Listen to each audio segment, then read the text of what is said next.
Bom dia, boa tarde, boa noite. Você está no Fala Saldanha. Vamos dar então aqui continuidade ao nosso estudo pro TJDFT, falando aqui sobre ética no serviço público, aqui com o tópico então ética no setor público. Vamos lá. Dimensões da qualidade nos deveres dos servidores públicos. Os direitos e deveres dos servidores públicos estão descritos na Lei 8.112, de 11 de dezembro de 1990. Entre os deveres, artigo 116, há dois que se encaixam no paradigma do atendimento do relacionamento que tem como foco principal o usuário. São eles: atender com presteza ao público em geral, prestando as informações requeridas, e tratar com urbanidade as pessoas. Presteza e urbanidade nem sempre são fáceis de avaliar, uma vez que não têm o mesmo sentido para todas as pessoas, como demonstram as situações descritas a seguir.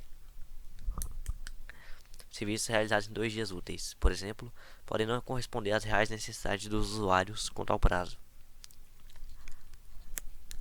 Um atendimento cortês não significa oferecer ao usuário aquilo que não se pode cumprir. Para minimizar diferentes interpretações para esses procedimentos, uma das opções é a utilização do bom senso. Quanto à presteza, o estabelecimento de prazos para a entrega dos serviços, tanto para os usuários internos quanto para os externos, pode ajudar a resolver algumas questões. Quanto à urbanidade, é conveniente que a organização inclua tal valor entre aqueles que devem ser potencializados nos setores em que os profissionais que ali atuam ainda não se conscientizaram sobre a importância desse dever.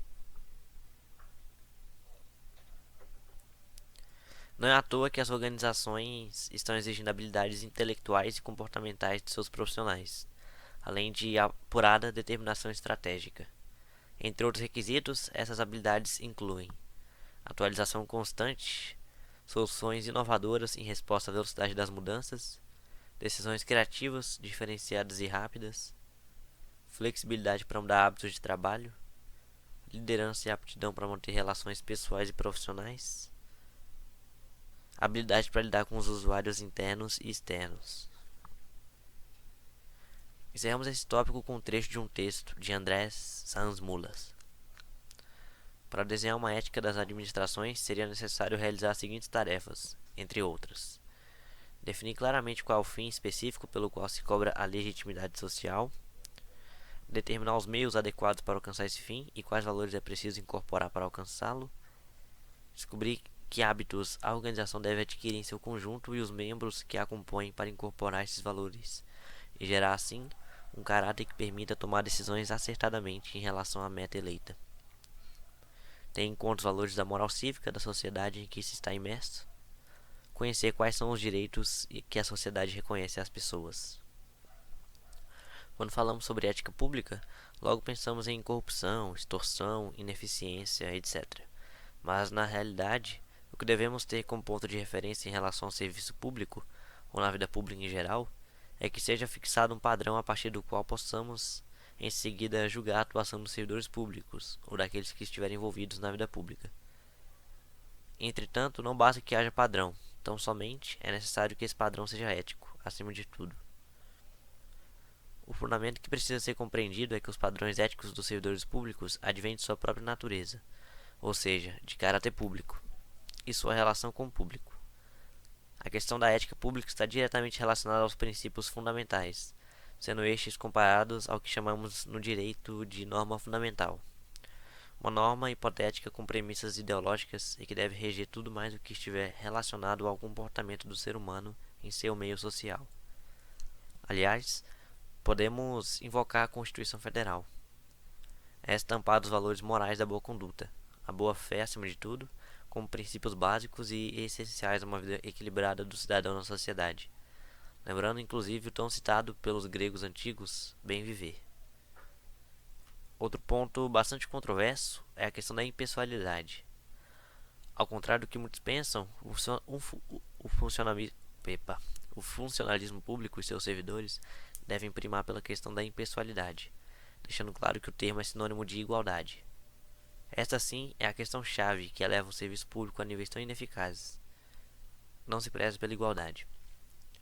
No ordenamento jurídico está claro e expresso: todos são iguais perante a lei. Também a ideia de impessoalidade supõe uma distinção entre aquilo que é público e aquilo que é privado, no sentido do interesse pessoal, que gera, portanto, um grande conflito entre os interesses privados acima dos interesses públicos.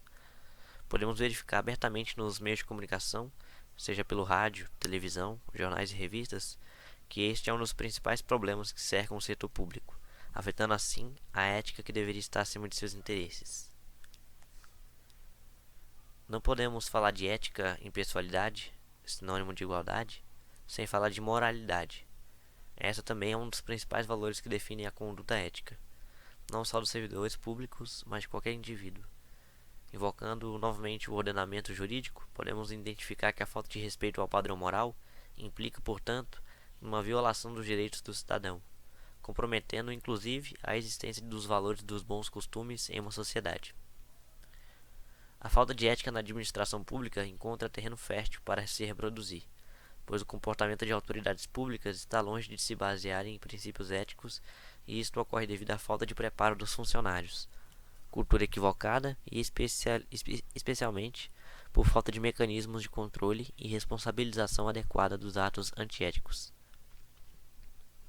A sociedade, por sua vez, tem sua parcela de responsabilidade nessa situação, pois não se mobilizam para exercer os seus direitos e impedir esses casos vergonhosos de abuso de poder por parte do poder público. Um dos motivos para essa falta de mobilização social se dá devido à falta de uma cultura cidadã, ou seja, a sociedade não exerce sua cidadania. A cidadania, segundo Milton Santos, é como uma lei, isto é, ela existe, mas precisa ser descoberta, aprendida, utilizada e reclamada, e só evolui através de processos de luta. Essa evolução surge quando o cidadão adquire esse status, ou seja, quando passa a ter direitos sociais. A luta por esses direitos garante um padrão de vida mais decente. O Estado, por sua vez, tenta refrear os impulsos sociais de respeitar os indivíduos. Nessas situações, a cidadania deve se valer contra ele e imperar através de cada pessoa. Porém, Milton Santos questiona se há cidadão neste país, pois para ele, desde o nascimento as pessoas herdam de seus pais e ao longo da vida e também da sociedade, conceitos morais que vão sendo contestados posteriormente com a formação de ideias de cada um. Porém, a maioria das pessoas não sabe se são ou não cidadãos. A educação seria o mais forte instrumento na formação de cidadão consciente para a construção de um futuro melhor.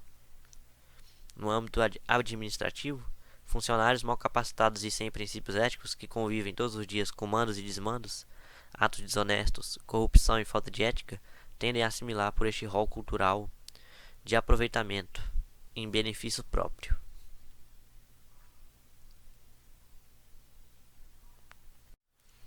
Vou finalizando esse tópico por aqui, porque agora a gente vai falar sobre as disposições gerais da Constituição, então vou dividir aquele trecho em várias partes também para não ficar tão extenso. Finalizando aqui então.